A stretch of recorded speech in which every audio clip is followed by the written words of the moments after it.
My name is Abbas Ali Mohammed. I'm Somali in nationality. I came from Somalia for having a problem of my eyes, and I met here Dr. Suraj Munjal, who is in this venue, which is the site venue.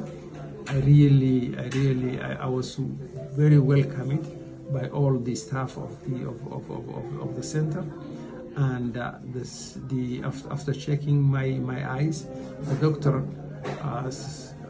proposed to gone under a surgery of cataract, and I have gone with that surgery both eyes. That surgery was robotic, and it was well done by the very senior Dr. Suraj. It took only 5 minutes for one eye, and I have done 2 eyes, one in the first day and the second following day, then the next one. So it was a very successful surgery. I really like it, the way the operation was done, and I appreciate, and I really thank to all the staff of this center.